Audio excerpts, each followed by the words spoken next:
سلام دوستان، امروز میخوایم درباره آخرین امپراتور چین با شما صحبت کنیم و این موضوع رو بررسی کنیم که چطوری چین که یکی از فقیرترین کشورهای جهان بود به دومین اقتصاد بزرگ جهان تبدیل شد.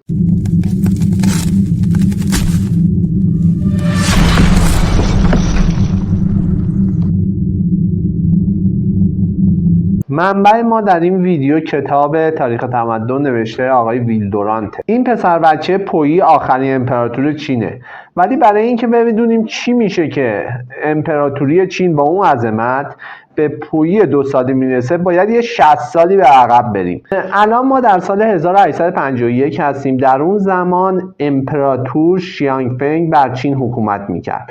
در همین سال دختری به نام تزوشی به عنوان زن فرعی وارد قصر امپراتور میشه.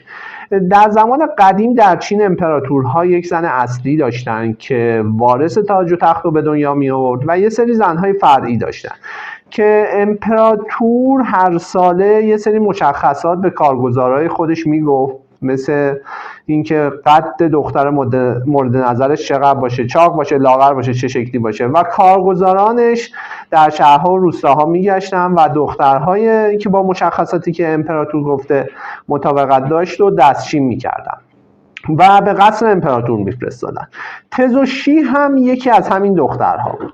حالا تزوشی با کلی رشوه‌ای که به خواجگان دربار میده بعد از 2 سال موفق میشه که به حضور امپراتور بره و چون دختر زرنگی بود امپراتور عاشق خودش میکنه و از امپراتور صاحب پسری میشه و این عشقی که امپراتور به تزوشی داشته باعث میشه که تزوشی در دربار قدرت پیدا کنه و نفوذ زیادی پیدا کنه.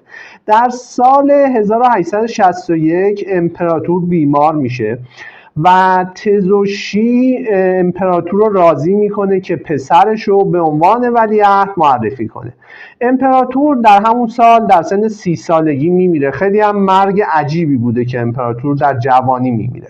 بعد از مرگ امپراتور تزوشی شورای عالی سلطنت رو دستگیر میکنه و همه مخالفانش رو گردن میزنه و پسر 5 سالش تنگشی رو به عنوان جانشین معرفی میکنه و در عمل خودش قدرت رو به دست میگیره و بر 400 میلیون چینی حکومت میکنه. تنگشی در سن 19 سالگی با عقاید مادرش مخالف بوده و تزوشی دستور میده که اونو حبس خانگی کنن و بعد از مدتی کوتاه به دلایلی نامعلوم میمیره. تزوشی که میخواست تو قدرت بمونه برادرزاده پسرش گوانشو 5 ساله رو به عنوان امپراتور انتخاب میکنه و عملا خودش در رأس امور قرار میگیره و 30 سالی به همین شکل حکومت میکنه. در اون زمان وضع مردم چین بسیار اسفناک بوده. اکثریت مردم چین معتاد شده بودند و چین وضعیت اقتصادی خیلی بدی داشت. در 2 جنگ تریاک شکست خورده بود و کشورهای خارجی هر کدوم قسمت‌هایی از چین رو داشتن ازش جدا می‌کردن. آمریکایی‌ها فیلیپین و ژاپنی‌ها کره جنوبی و شمالی رو داشتن از چین جدا می‌کردن. انگلیسی‌ها بندر هنگ کنگ رو گرفته بودند و روس‌ها هم تو قسمت منچوری و برخی از جزایر چین تصاحب کرده بودن برای خودشون. در سال 1905 روسیه از ژاپن شکست میخوره و این شکست روسیه از ژاپن باعث تحول در کشورهای آسیایی میشه. امپراتور گوانشو به خودش میاد. در اون زمان امپراتور گوانشو 34 سالش بوده و تصمیم میگیره تغییراتی رو تو چین ایجاد کنه. اون دستور میده که کتب غربی به زبان چینی ترجمه بشن و در مدارس چین تدریس بشن و قصدش عده‌ای هم به اروپا بفرسته که با دانش روز جهان آشنا بشن. این تغییرات گوانشو به مذاق تزوشی خوش نمیاد و تزوشی که آدم سنتگرایی بوده میگه که ما تعالیم کنفوسیوس داریم و هیچ نیازی به تعالیم غربی نداریم و دستور میده که امپراتور رو حبس خانگی کنن و تمام دستورات امپراتور رو لغو میکنه. در اون زمان افراد سنتی در چین بودن که با هر گونه تغییری مخالف بودن، اونم از نوع غربیش، و مثل جامعه الان ما که دچار تفکرات پوسیده ایه و این تفکرات نه تنها سودی برای ملت نداره بلکه اونا رو توی باطلاقی فرو میبره که جز بدبختی و ویرانی برای ملت چیزی به ارمغان نمیاره. مملکت باید ورداره هر چی فارغ التحصیل دکتراست ببره ببندشون به گاری بریزشون بیرون. میخوای اقتصادت حل بشه، هر چی کتاب علم اقتصاد غربی و هر چی فارغ التحصیل علم اقتصاد غربی ریش و پشمو نمیدونم چادر مقنعه‌ای و لیبرالش از این اقتصاد بریز بیرون، مشکل حل میشه. اقتصاددان کیه؟ تو درد چهار تا اقتصاددانه. اگر من اسم اون اقتصاددانا رو ببرم، تو رشته تحصیلی چیه؟ تو رشته تحصیلی چیه؟ تو رشته تحصیلی تو بگو تا من گندهای رشته تحصیلی تو باید بگم. اینجا فکر کردی تو دانشگاه بلند شی بچه بازی در بیاری شلوغ کنی؟ تو هنوز به دنیا نیومدی گردن کلفتایی که الان توی اروپا و آمریکا گردن کشی میکنن. اینا رو ما یکی از این دانشگاه انداختیم بیرون. بچه پررو، وقتی منطق ندارید، حرف بلدید بزنید، تربیت خانوادگی ندارید، یاد گرفتید فقط بلند شید یک کف دانشگاه بایستید گردن کشی و گردن کلفتی کنید. اگه درد تو شانس اقتصاددان نام بردنه، اگه درد تو اینه، میشینی سوالتو بعد از اینکه برنامه تمام شد جواب میدی. اگر فکر کردی در 25 سال گذشته هر کدومتون بلند شدید کف این دانشگاه شلوغ کردید، 4 روز بعدش بلند شدید از این مملکت رفتید بیرون و رفتید اونجا پناهنده شدید در دانشگاه خارج از کشور به عنوان آدم ضد انقلاب. درد تو شانس اقتصاددانه. جامعه اون موقع چین هم دقیقاً در همین باطلاق داشت فرو میرفت و به سوی نابودی میرفت. خلاصه امپراتور گوانشو هم در حبس خانگی جوانمرگ میشه و تزوشی که الان 73 سال داره، برادرزاده گوانشو، پویی خودمونو که اون زمان 2 سال بیشتر نداشت به عنوان جانشین امپراتور معرفی میکنه و خودش در همون سال فوت میکنه و یک ملتی رو راحت میکنه. سال 1911 مردم چین انقلاب میکنن و صدراعظم و ارتش چین هم مقاومتی نمیکنن و پویی 5 ساله رو از سلطنت خلع میکنن، ولی بهش اجازه میدن که در شهر ممنوعه که کاخهای سلطنتی امپراتور چین هست باقی بمونه و سالانه جیب پولی به پویی میدادن. کلا چین در اون زمان خیلی وضعیت داغونی داشت، انقلاب هم میکنه که داغونتر میشه. در سال 1917 ژنرال ژانگ زنگ که طرفدار سلطنت بود با نیروهاش پکن رو اشغال میکنه و پویی 11 ساله رو دوباره به عنوان امپراتور معرفی میکنه. ولی این دوره امپراتوری بیشتر از 11 روز طول نمیکشه و سایر جنرال ها و مردم قیام میکنن و پویی رو از سلطنت خلع میکنن و این دفعه پویی رو از شهر ممنوعه قصرش بیرون میندازن و اون پولی هم که سالانه بهش میدادن رو قطع میکنن.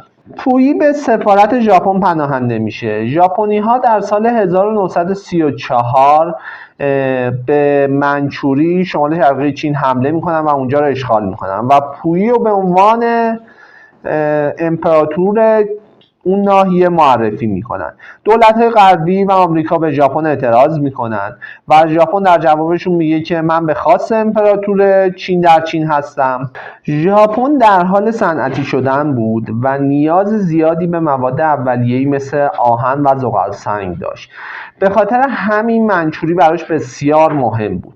ژاپنی ها علاوه بر غارت منابع منچوری به مردم اون ناحیه هم رحم نکردن و جنایت های خیلی فجیحی رو در منچوری انجام دادن. اونا وقتی شهر نانجینگ رو تصرف کردن بیش از 300,000 نفر رو کشتن و حتی به بچه ها هم رحم نمی کردن و سربازان ژاپنی برای کشتن چینی ها با هم مسابقه می ذاشتن.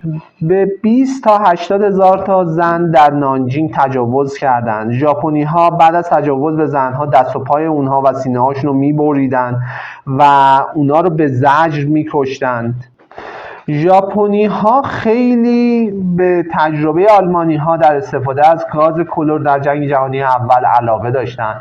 به خاطر همین یک آزمایشگاه بزرگ در منچوری به نام کمپ 731 راه اندازی میکنن. ریاست کمپ 731 و پزشکی به نام شیرو ایشی به عهده داشت. ژاپنی ها در این کمپ به جای آزمایش بر روی موش ها بر روی چینی ها آزمایش میکردن. اونا میکروب هایی رو به این چینی ها تزریق میکردن و بعد اعضای بدن چینی های بیچاره رو می آوردن بیرون تا ببینن چه تأثیری بیماری بر اعضای بدن اینها داشته. اونا ویروس رو به بدن زنای باردار تزریق میکردن و تا ببینن چه تأثیری بر جنین های اینها میذاره.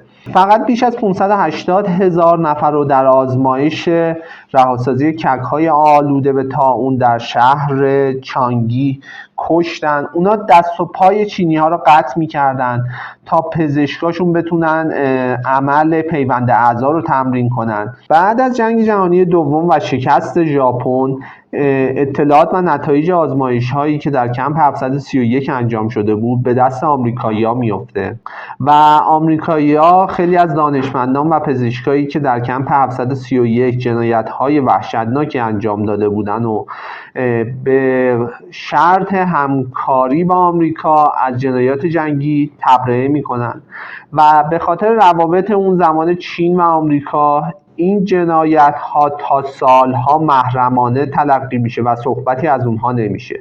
در اون زمانی که ژاپنی ها در منچوری داشتن این جنایت ها رو انجام میدادن، پویی در منچوری حکومت میکرد و یه حکومت دست نشانده بود و هیچ قدرتی نداشت. با پایان جنگ جهانی دوم و شکست ژاپن، منچوری توسط ارتش سرخ اشغال میشه و پویی و برادرش که در حال فرار از منچوری به ژاپن بودن دستگیر میشن و به سیبری فرستاده میشن.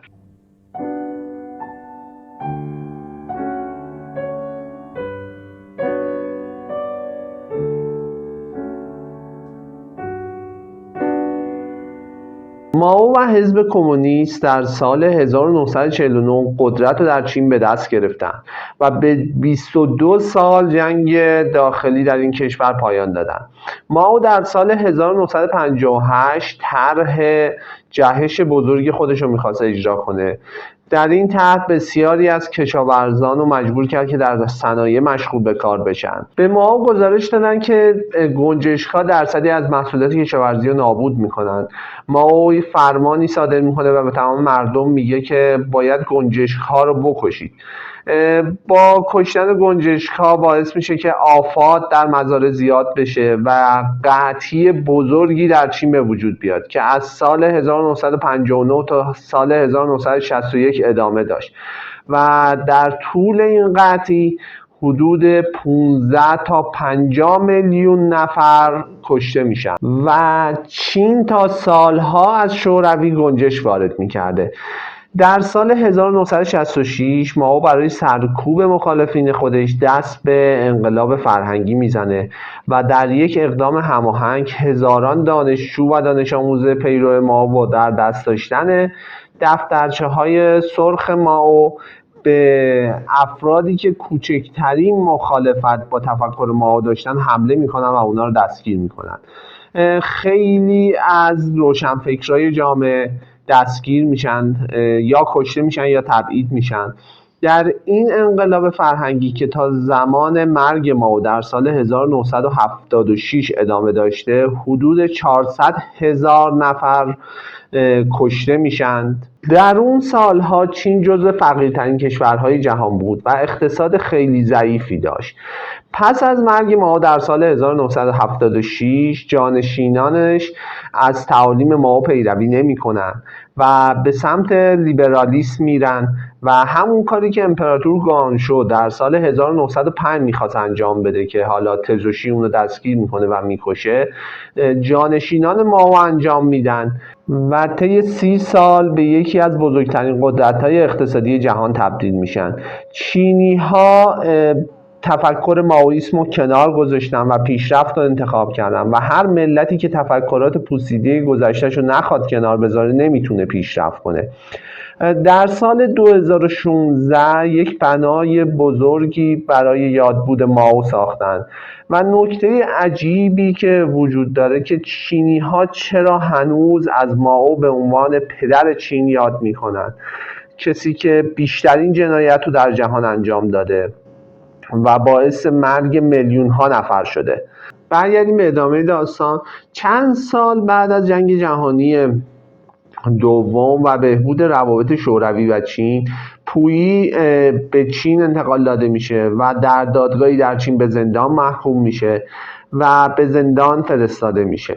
یه 10 سالی در زندان بود و به باغبونی مشغول میشه در زندان تا اینکه با روی کار اومدن مائو و طرح بخشش عمومی مائو بخشیده میشه و به عنوان یک شهروند معمولی در چین مشغول به زندگی میشه و در پارک عمومی پکن باغبونی میکرده و تا آخر عمرش در سال 1967 در فقر و تنهایی زندگی میکنه. دوستان عزیز، امیدوارم این ویدیو براتون مفید بوده باشه.